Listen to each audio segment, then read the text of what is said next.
Dito naman na tayo sa topic na to. Ang bihira. Kawawa naman to si Trillanes talaga. Oh. Lipat tayo dito sa topic na to kasi sinagot na ni Leni Robredo yung birada, yung banat nitong kahul na ito. Di ba? Oh, sagutin mo nga. Sige nga. Senador Sonny Trillanes sa kontrobersyal na pagbisita ni Vice President Sara Duterte sa kanya noong nakaraang buwan. Giit ni Robredo, nirerespeto niya ang nararamdaman ng dating senador. Huwag mo nang respetuhin yung nararamdaman niya. Walang kwenta yung nararamdaman niyan. Yan ang taong toxic. Alam niyo ba yun? Yan ang pinaka-toxic na tao sa mundo na to. Yan ang pinaka-toxic na politiko. Kaya wag niyo nang pansinin yung nararamdaman yan. Kasi kung papansinin mo lahat na nararamdaman niya, magiging toxic ka rin. Para sa 2025. Sino ba tatakbo ng mayor? Trillanes at Malapitan. Trillanes? Opo. Hindi naman taga rito yun Hindi nga po. Pero tatakbo po siya dito. Tatakbo dito? Trillanes? Bobo ba yun? Pero sino lang po yung sa inyo? Malapitan, syempre. Yun na po. Kabobo naman ng Trillanes, hindi naman taga rito yun Oh. Ni Robredo, tinawag ng fake news si Trillanes. Mamaya papakita natin yan. Pero bago yan, alam nyo ba na si Leni Robredo ay umatras na? Kasi pinupush siya ng mga kaalyado niya, ng mga pinklawan, ng mga, alam mo na, mga dilawan dyan na kunwari ngayon, pinklawan na. Pinupush siyang tumakbong senador. Pero siya ho'y umatras, hindi kinaya ang powers. Bakit kanyo? Siguro, natatakot matalo uli. Natatakot na maulat uli. Kaya ngayon, tumakbo na lang po siya sa Naga bilang mayor. Naku. O eto, anyway, panoorin natin tong balita na ito. Tapos mamaya dyan, makikita natin yung komento niya doon sa batikos ni Trillanes. Di ba, binatikos siya ni Trillanes na kesyo bakit daw siya nakipag-meet kay pangalan nito, kay VP Sara Duterte. O, eto rin yung pahayag nung kanyang amuyong na spokesperson ni Robredo. Halatang scripted yung sagot ni Leni Robredo tsaka nung kanyang spokesperson, parehong-pareho. Bakit kanyo? Alam niyo naman si Leni Robredo, hindi makasagot yan ng diretso Kailangan talaga may nagtuturo dyan Di ba, Leni? O, panoorin natin. Formal nang inanunsyo ni dating Vice President Leni Robredo ang kanyang pagtakbo bilang alkalde ng Naga City. Bumurin siya ng Team Naga. Nasa frontline ng balitang yan, si Gerard. Tama ba yung dinig ko? Team Naga o Team Tanga? Sorry hindi ko sure Hindi, sorry, hindi ko naman kasi sure Ha? Hindi, baka mamaya mali yung dinig ko Kasi ang dinig ko Team Tanga, yung pala Team Naga. Okay. Sorry naman, sigaw. Ikaw talaga? Talay. Peña. Matapos magsilbi bilang vice-presidente, sasabak naman si dating Vice President Leni Robredo bilang alkalde sa Naga City sa Camarines Sur. Yan ang formal niyang inanunsyo sa isang press conference kanina. Ipapakita raw ni Robredo na good governance works sakaling manalo bilang mayor. Nag-legislative ako, nag-executive ako. Nakita ko kung saan yung strength ko. At yung pinaka-passion ko talaga, yung communities. Parang mahirap para sa akin mag-senador. Ba't di ka na lang mag-barangay tanod? Communities pala O kaya barangay captain. Hindi, totoo di ba? Kasi yung palusot niya, kaya hindi daw siya tumakbong senador, dahil sa ang kanyang puso daw is sa community. Ba't di ka na lang mag-barangay captain? Yun talagang talagang dikit ka nun. Dikit ka talaga sa barangay nun, Di ba? Talagang kasi sorry yung palusot mo medyo hindi benta sa akin Siguro nakita mo talagang mahina na pinklawan kasi eto tama naman yung desisyon niya. Sa totoo lang, tama itong desisyon niya. Dito, mananalo siya. May chance siyang manalo dito sa Naga. Alam mo naman yung mga taga-Naga. Kasi ganyan naman sa Naga yung mga taga-probinsya. Pasensya na pero minsan regional tayo taga sa amin yan kaya boboto ko yan. Ganito yan, di ba?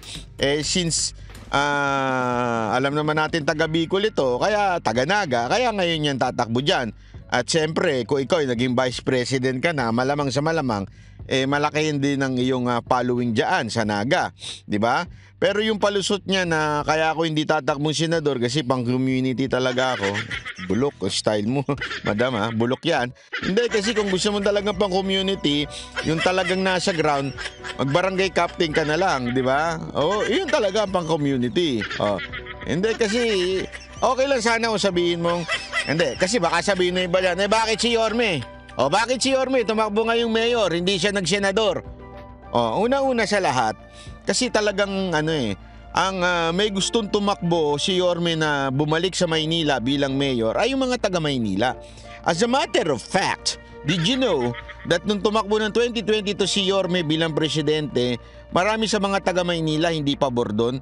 Bakit? Mas gusto nila si Yorme na nasa Maynila lang. Parang yung panahon ni Pangulong Duterte. Si Pangulong Duterte gusto nila noon, ayaw nung mga taga Davao ayaw nilang i-share si Pangulong Duterte. Sabi nga nila, sana dito na lang sa amin kasi mas gusto namin ang mayor namin ganito, di ba? Kasi nga, mahal sila ng kanilang mga constituent dahil maganda yung kanilang nagawa. Si Pangulong Duterte, si Isko Moreno, maganda ang kanilang nagawa sa kanilang lugar. Kaya nga nung sila ay eto na, ngayon pinatatakbo rin si Pangulong Duterte bilang mayor ng Davao. Ngayon, pinapatakbo din ngayon ng mga tao. Gustong bumalik si Isko Moreno sa Maynila, di ba? Yun sana magandang dahilan. Yung gusto kang bumalik ng mga taga-Naga, kaya ka pinatatakbong mayor. Sana ganun. Kaya lang yung palusot mo na hindi kasi para mas pang community. Halatang halata na umatras ka lang dahil alam mong wala na yung tinatawag nilang pink magic na yan. Kalokohan yan. Kasi meron silang pautot na kesyo may pink magic pa, may mga ganyan-ganyan. Kalokohan yan. Huwag nga tayo magloko-lokohan dito. Wala nang pink magic. Alam mo kung bakit walang pink magic? Kasi may mga nagsasabi dyan, may pink magic. Mga gunggong. Wala ka na nanalong senador nyo, pink magic. Hindi kasi katarantaduhan naman po kasi yan. Kagaguhan mo yan. Sinasabi nila, may pink magic pa, may dilawan magic pa. Ulul! Wala ka nananalong mga senador nyo Tapos sasabihin ninyo, pink magic. Magpanalo muna kayo na senador bago kayo magkaroon ng pink magic dyan. Pambira, oo. Ilan na senador nyo tumakbo nung nakaraan? May nanalo pa? Wala. Walang pink magic. Kaya yan siguro ang dahilan kung bakit ito si Robredo hindi na tumakbong senador. Sayang nga naman ang pera, pambihirang buhay Ang hirap-hirap mga kampanya ng national, pinaasa nyo yung ali, di ba? Hindi totoo, pinaasa nyo yung ali noong 2022, pink flowers, pinuno namin ng Ortigas. Sabirang buhay to, Ortigas pinuno na, wala pang 1 milyon yun Asang-asa naman kayo, mananalo kayo nun di ba? Hindi, ano lang yan, ganito, dinaya lang yan, kalokohan. Wag na tayong masyado tayong Ito lang ang masasabi natin, magising na kayo sa katotohanan. Wala na ang pinklawan, wala na ang dilawan, tain na huyan. Kaya nga ngayon, mabuti ang desisyon mo, madam. That is a very wise decision, Leni Robredo, that you only run for mayor in Naga. Diyan, sa tingin ko, pasok ka dyan. Totoo. Aminin naman natin. Ayaw nyo? Ayaw nyo pa rin mga taga-Naga? Hindi, alam mo kung bakit. Ito sana if there is a call from Naga people na, oy, Madam Leni Robredo, tumakbo ka sa amin bilang mayor. Meron kayo narinig na ganon? Meron kayong narinig na panawagan mula sa mga taga-Naga na gusto nila si Robredo? Alam mo, eto totoo ito. Marami kong kaibigang taga-Naga, taga-Bicol. Alam mo, ang sabi nga nila, totoo ito, sabi nila, hindi nga nila kilala si Robredo until nung tumakbong vice president yan at nag-iingay nung vice president yan. Pero nung taga-Naga, hindi namin naramdaman yan. Yan ang sabi ng mga taga-Naga, mga taga-Bicol, hindi naman namin naramdaman yan Nakilala na lang namin yan nung nanalong vice president at nag-iingay-ingay, inaaway si Duterte, ganun. Pero yun talaga, wala. Hindi namin kilala yan. Wala. Ang dami nagsasabing mga taga-Naga, taga-Bicol na hindi. Ibig sabihin, anong ibig ko sabihin nito? Isa lang. Ang ibig ko sabihin, hindi tatakbo si Robredo, it is because nananawagan ng mga taga-Naga. Walang ganun. Ibang-iba kay Yorme. Kay Yorme Isko Moreno, yung mga taga-Maynila. Ha? Unang taon pa lang ni Hani Lacuna na mayor ng Maynila, sinabi na nilang gusto nilang bumalik si Yorme. Actually, di nyo ba napansin nun? Di ba? Nagpo-post tayo na maganda, tumakbo si Yorme sa 2025 na senador. Isa yan sa mga binablog ko. Pero alam mo, may mga nakikita ko reaction dun ng mga taga-Maynila. Sinasabi nila, ayaw namin siyang tumakbong senador. Mas gusto namin bumalik na lang siyang mayor ng Maynila kasi walang nangyari sa Maynila. Nagkagulo-gulo lang kami dito. Yun talaga ang totoo. Ibig sabihin, meron talagang panawagan kay Yorme na bumalik ng Maynila. Dito kay Robredo, walang panawagan ng mga taga-Naga na bumalik sa Tadaga. Wala. Di niya kilala kung taga-Naga siya Basta alam lang niya na taga-Naga siya kasi pinagmamalaki niya. Tapos kunwari, sasakay siya ng bus, papara siya ng bus sa SLEX. Di ba? Tama, mali? No. Di ba pa ganun-ganun sa SLEX? Hindi, biro lang ha. Baka sabihin nila, hindi naman sa SLEX yun. Hindi, mukhang SLEX yun Pero pumapara-para siya. Ang birang buhay reo. Pumapara ng bus sa SLEX. Tuloy natin to. Na wala masyadong opportunity to community. Mas nababagal. Wala daw opportunity sa Senado, syempre. Mahirap dyan Alam mo, ito pag ikaw wala ka sa seating power o position ka, halimbawa, kunwari, ang nakaupo ngayon si Marco, syempre mga bata niya, mga Senate President, bata niya si Speaker, yung mga committee, bibigyan lang dun sa mga kaalyado nila. Ganun naman talaga ang laro sa Senado at sa Kamara Kaya pagka dyan, mahirap makakuha ng project. Mahirap makakuha ng project pag opposition ka. Yan ang katotohanan dyan. So ibig sabihin, less ang opportunity. In the words of Leni Robredo, less ang opportunity. Opportunity for what?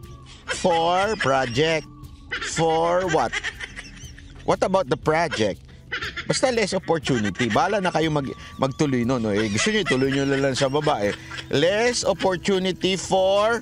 lagay nyo dyan, Di ba? Kayo na magsagot. Okay. Sagutin nyo, ha? Yung skill-set ko sa executive. Gusto rin ibalik ni Robredo ang dating pamamahala na naumpisahan ng kanyang asawa na dati ring Naga City Mayor at DILG Secretary Jessie Robredo. Sa presscon, ipinakilala rin ni Robredo ang kanyang Team Naga kung saan makakatandem niya sa eleksyon bilang Vice Mayor si incumbent 3rd District Congressman Gabby Bordado. Sa 10 konsehal ni Robredo, 5 ang incumbent at 5 ang... Siya ba yung nakadilaw, yung Vice Mayor? Di nasabihan? Ba't di nyo in-inform? Di na pala tayo dilaw. Inform nyo kasi. Yan ang problema sa inyo, hindi nyo ini-inform yung bata nyo Uy, di na tayo dilaw, pink na tayo ngayon. Wala na, sinusuka na tayo mga dilaw, kaya pink na tayo ngayon. Di ba? You fight o baguhan. Lahat daw sila dumaan sa selection process mula sa konsultasyon ng mga residente ng Naga at iba't ibang sektor. Bukas magpa-file ng kandidatura ang Team Naga.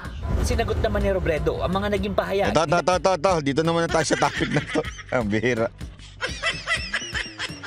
Kawawa naman to si Trillanes talaga. Lipat tayo dito sa topic na to kasi sinagot na ni Leni Robredo yung birada, yung banat nitong kahul na ito. Di ba? Sagutin mo nga. Sige nga. Senador Sonny Trillanes sa kontrobersyal na pagbisita ni Vice President Sara Duterte sa kanya noong nakaraang buwan. Giit ni Robredo, nirerespeto niya ang nararamdaman ng dating senador. Wag mo nang respetuhin yung nararamdaman niya. Walang kwenta yung nararamdaman niyan. Yan ang taong toxic. Alam niyo ba yun? Yan ang pinaka-toxic na tao sa mundo na to. Yan ang pinaka-toxic na politiko. Kaya wag nyo nang pansinin yung nararamdaman yan. Kasi kung papansinin mo lahat na nararamdaman niya, magiging toxic ka rin. Hindi, walang biro Pag yan ang mga pinapansin mo, magiging toxic ka rin kasi napaka-toxic niyan. Lahat inaaway. Hindi nyo ba napansin? Pati nga ngayon si Robredo, inaaway na rin di ba? Kasi nga dahil sa pagbisita ni BP Sara Duterte kay Robredo, inaway kaagad. Alam mo yun, grabe napaka-warprik nitong Maman Tono.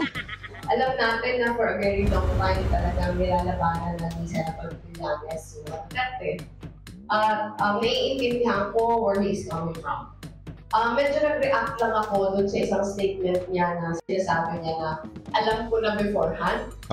Yan kasi sinasabi ni Trillanes na, dinoloko nyo tao. Alam nyo naman beforehand, dadalaw dyan si VP Sara Duterte. Ginaganon ni Trillanes eh.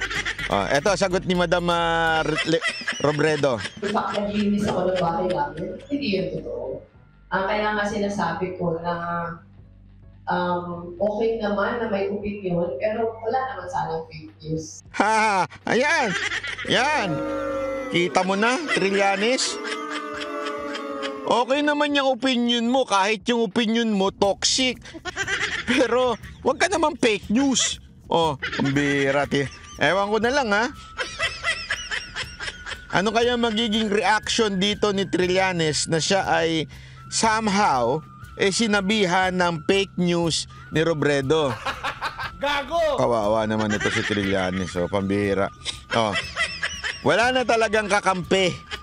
Diba? Kasi inaway mo na lahat eh. Kahit anong away mo na lahat.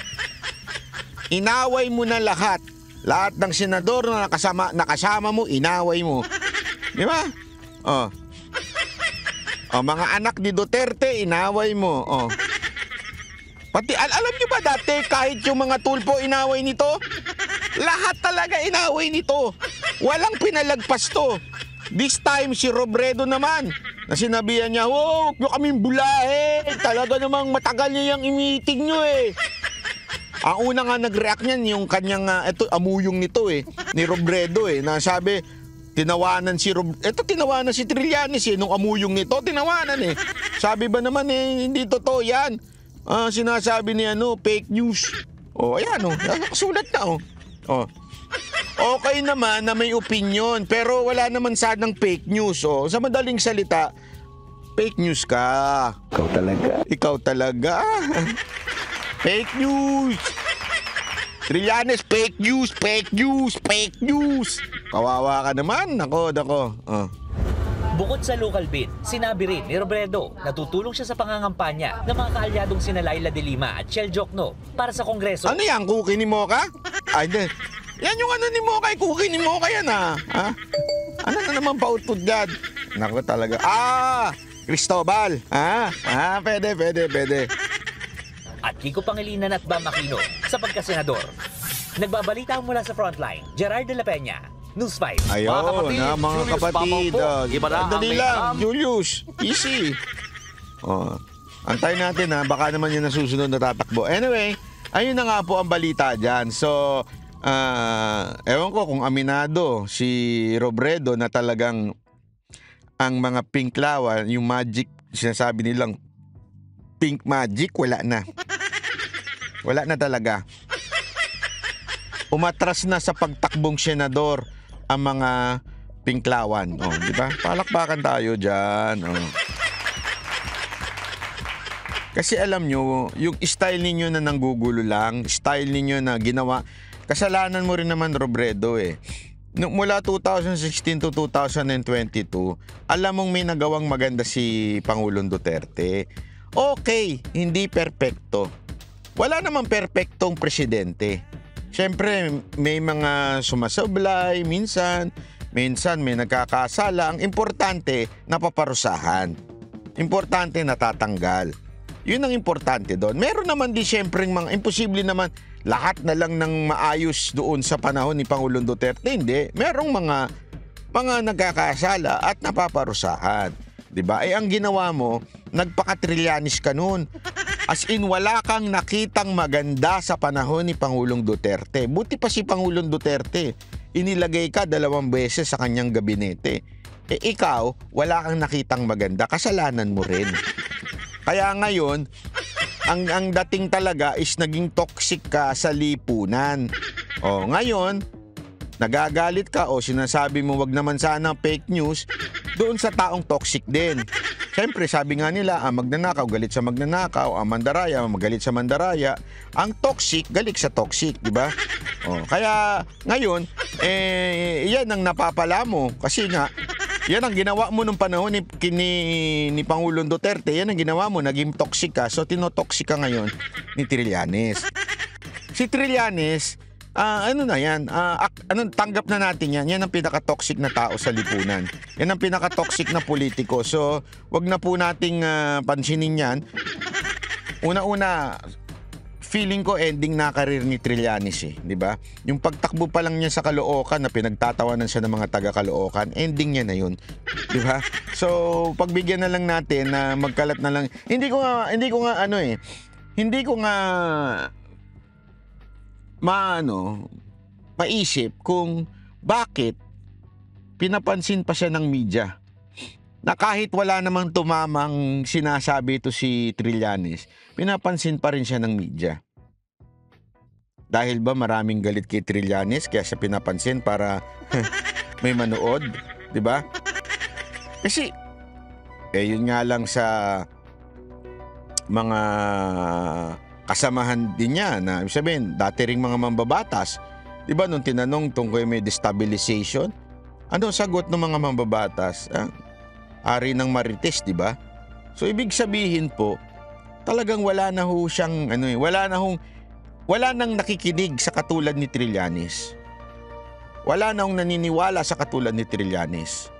Sa tingin ko nga, siguro mga 5 to 10% lang makukuhang boto niyan sa Caloocan. Hindi, mapapahiya yan. Hindi, kung ako sa'yo, Trillanes, ano ka na, bumitaw ka na. Feeling ko mapapahiya ka ng todo Pero okay din yun. Para sana namnamin mo na maniwala ka na sa sarili mo na walang naniniwala sa'yo. Di ba? Kasi mga taga-Caloocan, mga taga-Caloocan, ipakita nga ninyo sa taong bayan kung may naniniwala pa kay Trillanes. Sa tingin ko walang naniniwala dyan Sa tingin ko nga, mataas na siguro makakuha siya ng 15% na boto. Pinakamataas na yun. Diba? So, kayo na po bahala, mga taga-Caloocan, kung ipapakita nyo ba sa buong Pilipinas na wala nang naniniwala kay Trillanes? Ipakita ninyo sa darating na eleksyon. Okay? So,